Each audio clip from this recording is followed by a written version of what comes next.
kampioen en welkom bij het Boppenslag Café. En hoe kun je een seizoen beter beginnen als maar de man die het Nederland in extase bracht? Olympisch kampioen op het rek, Epke Zonderland. En ze hellen zilver op de baan tijdens de Paralympics. En dat vlak na een blinde thermoperatie. Het fietster Aleida Noordbruis.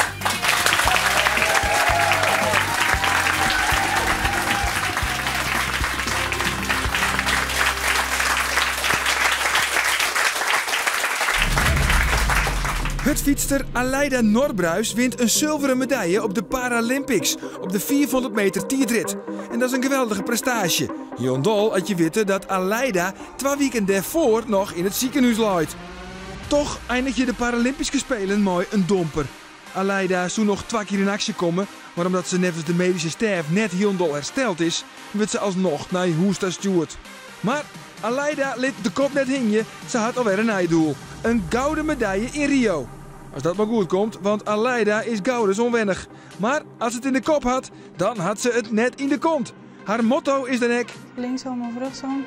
En hoe is het wedstrijd? Aleida, haar grote idool, is de man die de zwaartekracht stopzetten kan. Epke Zonderland. Een turnoefening van maar 50 seconden. Dat is dus minder als een gemiddelde besieter onder het huisje. Maar die 50 seconden gaan we zijn hele libben op de kop zetten. Epke pakt als eerste Nederlander in de historie een gouden medaille bij het turnen op de Olympische Spelen in Londen. Zonderland is een fenomeen. Hij doet dingen dat zelfs de slingerapen van de apenheul jaloers op binnen. Epke is hot. Zijn manager kan alle interview-onvragen lang net on. En toch, je vreeg je af, hoe is het mogelijk? Is Epke net bij elke nieuw bekend. Wat was je naam ook alweer? Epke Zonderland. Epke Zonderland. Goed onthouden. Even onthouden. Ja, Epke, dit wie van Var, die gouden medaille. Ja. Uit de documentaire van de NOS. Denk je dat er nog iemand is die hij net meer in? Ja, vast wel Ian. Maar er kan ze wel heel wat liederen dan verder spelen. Ja, want best ongelooflijk bekend worden. Ja, het is supervolle aandacht. Ja, iedereen die heeft het als schoen. En ik ben er niemand zien komen die net het schoen inderdaad. En iedereen super enthousiast. Dus, Ja. Ja. Dan veroordeelt er wel wat. Ja, zeker. Een Ja, heel soort. heel vol, ja. Ja, ik heb op zich het ritme wel wat waarom kunnen vinden. Maar ja, het is gewoon heel erg druk. Er was natuurlijk zo vol mogelijk dwan en de kerst lang het alles. Maar ja, daar ben je altijd wel bezig sinds de Spelen. Ja. Ja. Hier staat van tevoren ooit bedenken in dat het zou gaan zo als je goud winnen. Nou ja, ik kan het vast wel kunnen bedenken, maar daar ben je eigenlijk niet mee bezig. Daar ben je eigenlijk alleen maar bezig met die voorbereiding naar die Spelen, naar die data. En daar verder ben je eigenlijk mee bezig. Ik word bewust, dan moest natuurlijk die focus was harder. Maar ik heb in ieder geval net toen nagedacht van, als ik succes heb, wat gebeurt er dan? Of als ik faal, wat gebeurt er dan? Nee. Aleida, daar wint zilver op de Paralympics. Hier is het voor goud, wie is ik lang op koers voor goud. Is er voor die wat verloren na de tijd? Is het oors worden? Ja, er is zeker voor mij een heleboel verloren. Paralympisch is al wat door als Olympisch. En er weer nou media-aandacht meer als ooit tevoren. En ik heb daar als Fries nou om mij dienen en in mij draait. En er is vanuit Friesland heel veel media-aandacht geweest. Van zowel de radio als televisie en lokale kranten. Ja, en dat had voor mij zeker heel veel verloren. Want vanuit het niks ben ik toch in ieder geval een beetje een bekend persoon geworden. Ja, merk je dat? Ja, enorm. Ik ga nou nog net één keer door het west dat ik net herkend ben, zeg maar. Het is echt ongelooflijk, hè? Ja. Het is echt bizar. Hoe kies je ermee om? Gewoon Aleida zat ik altijd binnen. En ja, je kennen me misschien inderdaad wel van televisie. Maar ik ben inderdaad een hutfietser. Maar ja, verder bedoel ik, voor zover dat gaat, probeer ik zo vol mogelijk mezelf te belonen. Ja. We matten toch even waarom, hè? Na je gouden oefening en zilveren race. We beginnen met die van Epke. En we beginnen natuurlijk altijd weer even met Hans Verzetten, hè? En die zei iets heel belangrijks. Nu is het waarmaken. De komende minuut gaat het leven van Epke Zonderland veranderen. Wij zitten op het puntje van onze stoel. En hij gaat aan de rekstok. In gemengde greep, zoals we dat van hem gewend zijn. Gaat omhoog. Ja. Doet het endo spreiden met een hele draai naar ellengreep. Prima. Dan de halve draai. Nu komt het. Nu komt het, de 3 combinaties. Daar is de eerste en de tweede en de derde. Jawel, hij heeft het geflikt. 3 vluchtelementen op rij. En er ontstaat een enorme euforie hier. Dan de anderhalve draai naar Ellegreep. Maar het is nog niet klaar. Het is nog niet gedaan. Dit is belangrijk. Nu wat is nu wel even klaar. Epke, ik heb hem heel vaak bij Romsjoen en dan nog volle vaker. Ik vind het elke keer weer spannend. Ja? Ja, hij is dat zelf net. Dus dan is het dat denkt van wow. Ja, dat wel. Maar net inderdaad die spanning net meer. Nee, maar ik denk net als er afvalst. Maar, nee, natuurlijk niet. Maar gewoon, ja, ik wil onder de indruk eigenlijk van wat op dat moment het del zetten. Ja, het bloed bijzonder. Ja. Dat zeker. Ja. En Hans van Zetten zei het, in deze minuut gaat het leven van Epke Zonderland veranderen. Ja. Ongelooflijk dat die man dat zo zei. Ja, je vertrouwen niet, denk ik. Ja, hij wist het. Ja, ik weet niet of hij het, wat hij precies op doelde inderdaad. Of het winnen van goud of een medaille. Of misschien inderdaad überhaupt het turnen of het dwan van die treien vluchtelementen achter elkaar. Dat hij daar vertrouwen niet hier. En dat, ja goed, dat is op die manier een unieke prestatie op Del 6. Maar nou ja, hier tik ik wel een goed gevoel door. Ja. Aleida dien zilveren race. Die hier daarvoor al een race rieden. Dat ging net helemaal goed. Of tenminste, hier woest ik op het podium eindig je. Dat slagen net. En toen kwam de 400 meter tijdrit. Hebben ik beelden van.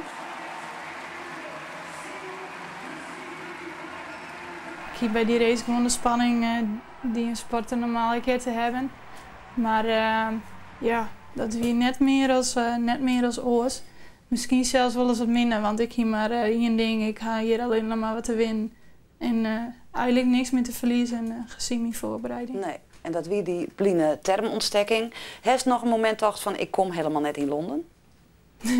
Dat had ik heel lang gedacht, ja. Nou, dat het hele gebeuren speelde, toen dacht ik, nou, voor mij kan ik Londen wel vergeten. En ja, dan scoort eigenlijk de hele wereld even nog niet voort. Maar goed, toen ik bijkwam in de narcose en ik weer wat geloerd en het eerste lach zegt, dan dacht ik één ding. Dit is het begin van het werkje naar mijn doel. En dat is aan die Londen stingen. Ja. En dus daar wel maar hier is maar 2 weken voor. Ja, klopt. Ja. Heeft mensen een uitzoekje matten, ik van de medische staf, die letter uiteindelijk wel wennen hoe het stuurt hè. Heeft mensen een uitzoekje matten van ik mat herinneren. Ja, ik heb steeds erop, maar ik wil erheen en ging erheen. En we moeten er alles om om mij dat te krijgen. En dat wie gelukkig wel de insteek van het medisch team. Dus die hebben altijd achter me staan. En samen hebben we er alles om mij dat te krijgen. Ja. Epke, die heldenstatus, die snel heeft, dat komt direct nog voorbij. Dat nevens mij staatssecretaris dat zei. Ik weet net wie de ridder is, zeg maar. Maar die heldenstatus, viel dat ik als een heldenstatus? Nou ja, dat viel het net zo. Het is inderdaad, daarom is het zo raar dat die aandacht die schrijvers eigenlijk nog meer hoe mensen het hebben beleefd. Dat vind ik zo bijzonder eigenlijk. Ja. Dat ze vertellen, mensen die dus echt net kerst en die kennen die ik net en die komt ze zin en die vertellen dan dat ze de trainen in 9 niet tijdens de oefeningen piekenvel. Maar wij ik al, jij toch? Ja. Dat is heel bijzonder dat mensen aan mij leven. Wist wat nou toevallig is? We hebben zulke leuke beelden van mensen die tijd trouwens wel kennen. Okay. Het scootje van het Jereveen. Oh ja.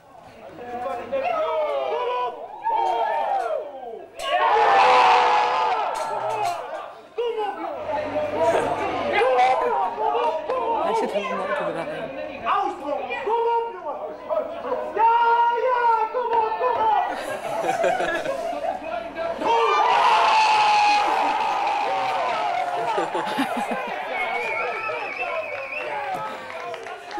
Super. Ja, zag je dat in heel Nederland, Epke? Ja, fantastisch. Ja, dat is toch ongelooflijk? Ja, heel mooi. En dan sta je alleen daar op het podium je oefening te doen. En eigenlijk explodeert in elk geval de provincie Friesland.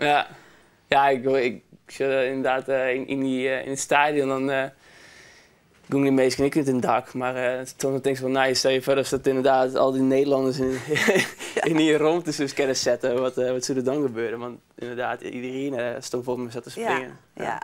Bist je bewust van het feit dat het wel in het rietje, Artschenk, Geesink, Cruijff, hè, bij de grootheden juist, Ja, dat wordt dan natuurlijk wat ik zijn. En om diezelfde zetten tussen de plaatsen, dat misschien hoe het zien hier, als we dan waarom op was als dien. Maar ja, het is er nog meer dan 9, dus het is dan heel raar om dat dan, dat is dan de tussenste. Dus maar. Ja. Gerenommeerde sporters, sportkenners zeggen ze, het is het sportmoment van mijn leven.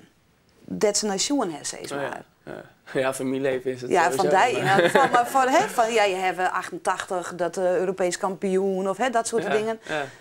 Ja, Columns, alles giet erdoor. Ja, nou, ik besefte dat zelf net. Want, ja, ik besefte natuurlijk dat ik het goud en een bijzondere oefening, maar dat de meesten op die manier naar je pensioen. Maar hoe ga je ermee om? Want dat doet wat maaien, dat kan het hoors. Ja, natuurlijk.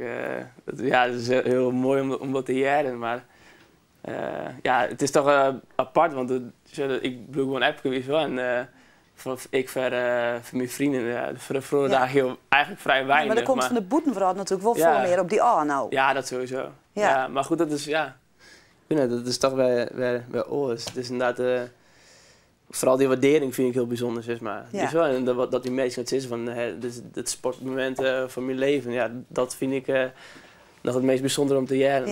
Ja, het drinkt nog net helemaal terug, hè? Nee, maar dat hoeft ik net. Dat komt wel uiteindelijk. Ja, dat komt uiteindelijk wel. Nou zit hier, ik een grote fan van die, zelf een groot sportster. Voordat je die gouden medaille hier is, wie is toch al een grote voorbeeld. En daar hebben we nog beeld van. Dat is het site. Ep Keeserik, is dat te zien? Koekeloer, ik wil eens even het hij er weer, want hij is toch wel een van mijn grote voorbeelden geweest. Hij wie de topsporter van Friesland. In het gebouw waar ik altijd rond, dus ja, wie wil dan even net zien. Ja. Maar ik zie nou ik heel cinnamon, omdat ik met het sportgala echt naast hem sta en ik met hem sprutsen heb. Dus ja, ik zou nou sneller roepen of iets wandelen. Hoi. Nou, de zitter. Ja, daar weet er het ik van. Ja, inderdaad, apart om dat dan te jaren. Weet je wel, dat van een oren topsporter die ik ermee bezig is. Natuurlijk, ik heb het ik wel. Ik heb bijvoorbeeld Pieter van Hogeband, dus zoek ik op, maar toch is het dan apart dat mensen nu die shit die het dan ik heb bij dat ze stiekem kwam te koekeloeren. Ja. Wat zo is het hem steeds wel nou? Ja, dat ik krijg als de rest van heel Nederland grutsk op hem binnen, op wat hij zinlitten had. Ik bedoel, ja, zinlitten altijd maar weer in wedstrijden en trainingen, dat is één, maar het dan op het wedstrijdmoment doen werd maand, dat is 2 en dat doet hij dan maar even. Ja, inderdaad, dus dan bloedt de bewondering helemaal, dus kijk nog een soort van leren. Uiteindelijk doet het, maar de impact die het heeft, dat ik beleefd, mijn huldigingen en zo. Van premier Rutte die je tas spreekt, want het plaatselijke korps en oerterp dat voorbij komt. Ja.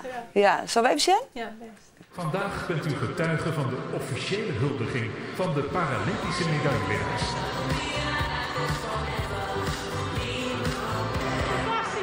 We gaan naar de zilveren medaillewinnaars. Allereerst wielrenster Alida Noorbruis. Zij pakte zilver op de baan op de 500 meter tijdrit. Wat een ongelofelijke prestatie.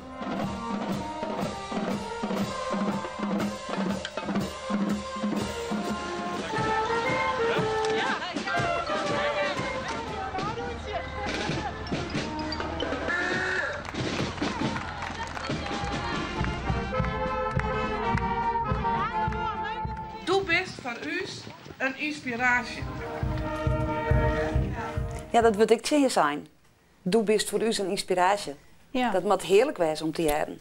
Ja, als ik heel leuk ben, dan ik dat stiekem ik wel eens even waarom. Dan denk ik, oh ja, hoe zie je dat ik alweer? En dan mijn die en dan realiseer je inderdaad dat het wel een, misschien wel een buitengewone prestatie zetten heeft. Ja, en dat jonkje in dat filmpje, die de medaille-journalist, die zei letterlijk tegen mij, ja, zij is het grote voorbeeld. Dat wil ik letterlijk. Ja. Ja, nou ja, dat is het gevoel dat voor gehandicapte mensen. Ik wil vooral een inspiratiebron wezen. Gewoon voor mensen die niks mankeren, maar ik vooral voor mensen die wel wat mankeren. Dat je uit je echt willen, dat je volle verder komen kunnen dan dat er vaak toch wordt. Ja. En ja, liet mij maar een eye-opener wezen voor de medemens. Dat is een hele mooie uitspraak. Zullen we even naar die orenhuldigingen daar? Ja. Boe, dat winder ik een soort, jong.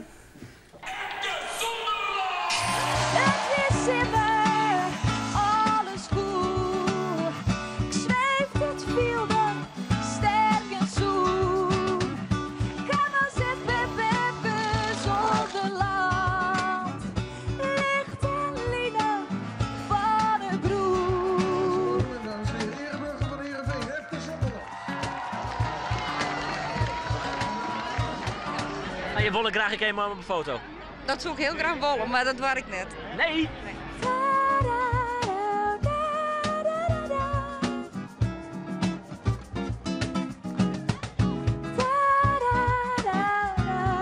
denk wel dat ik later net als App word. Nederland heeft er een echte held bij en daarom heeft het Hare Majesteit behaagd om jou te benoemen tot ridder in de orde van Oranje Nassau.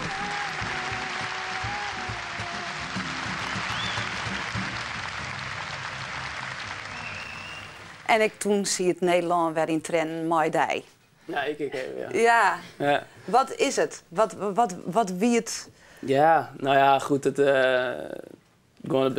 ik denk dat ik even wat tijd om hoe na te denken. Dus ik ging natuurlijk vanaf het moment dat ik die gouden plak hier, ik is van herren, dat is eigenlijk oeral hinnen.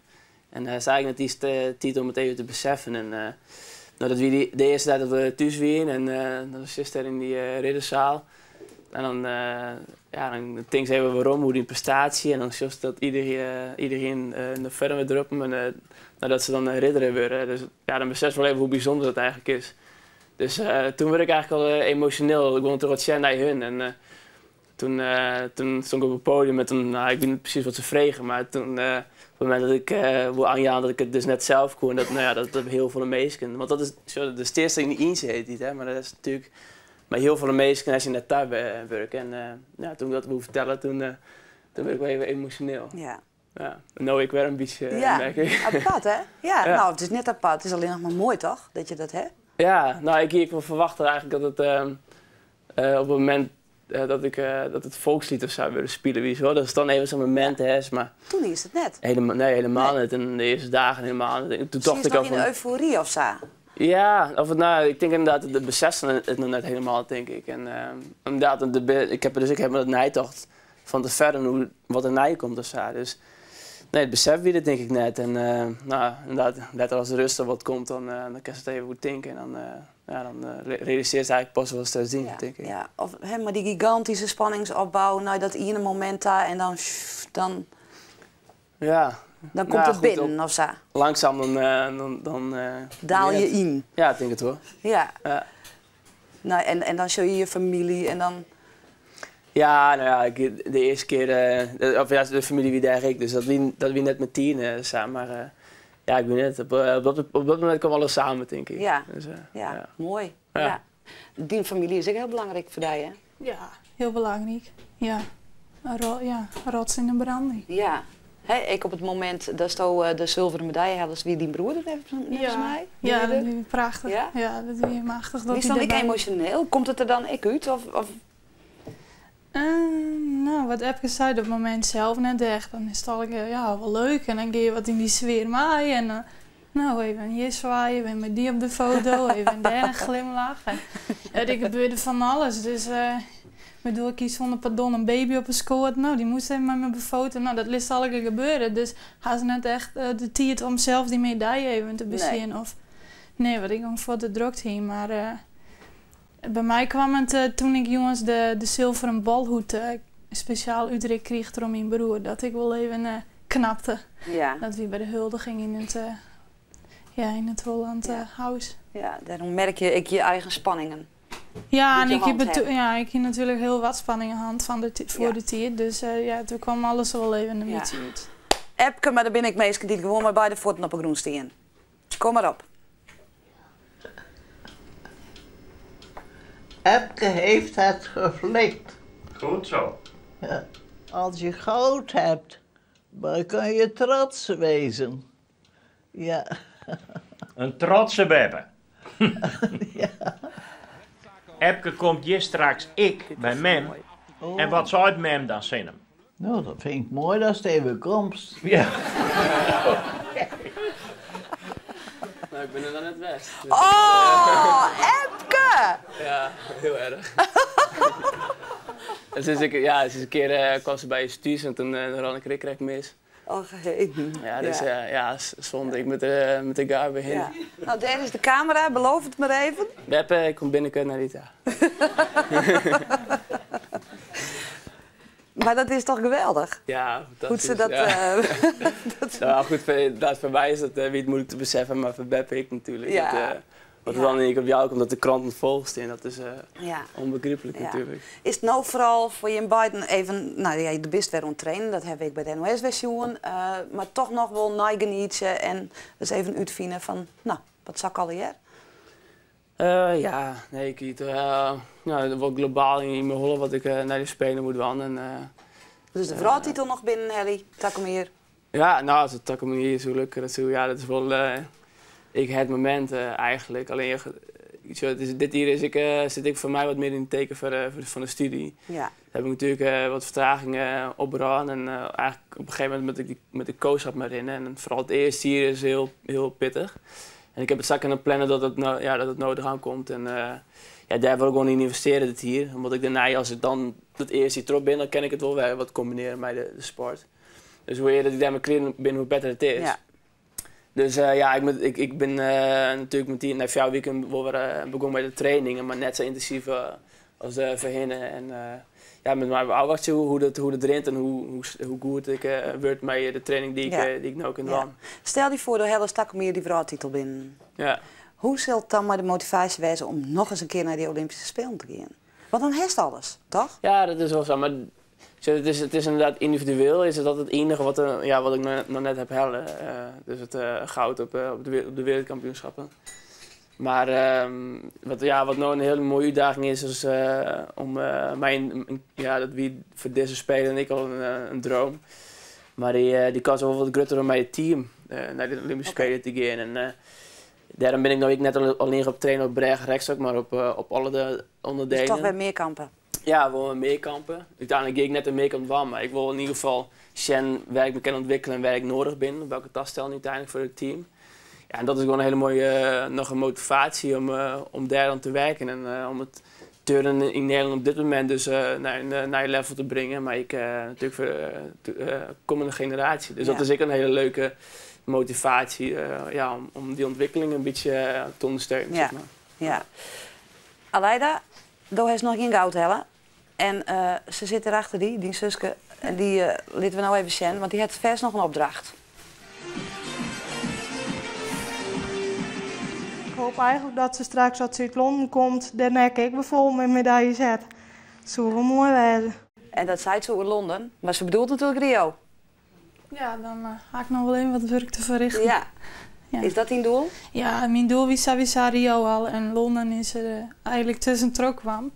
Dus ja, Rio bloedt steen en nou alleen maar eigenlijk mijn hoofdletters. Rio mijn hoofdletters? Ja, Rio mijn hoofdletters. Ja. En voor Epke vrouwtitel mijn hoofdletters en daarna toch weer Rio mijn hoofdletters. Zeker, ja, natuurlijk. Ik ben voor de individuele resultaten natuurlijk. Ja. En dan fjouwer? Nee, gaat niet lukken. Wie is het nooit? Steeds nooit? Nee, ja, fjouwer zei ik, dat ging nooit wel een trein achter elkaar, dus ja, ik zit nog niks meer. Nee, hij belooft niks meer, dus dat wordt wat. Ik wil je hem tieg dankzeggen en het kind te horen zoals dat we hem natuurlijk een fantastisch bos bloemen aanbieden voor je geweldige prestaties en het feit dat je hem je wijzen worden. Dankjewel. Hartstikke bedankt voor de komst hierheen. Dit was het eerste Poppenslagcafé van dit seizoen. Na je week ben we er weer met oren gasten over orensport. Graag onthouden hoe dan ik een heel noffelijke jont aanwezig. Doeg!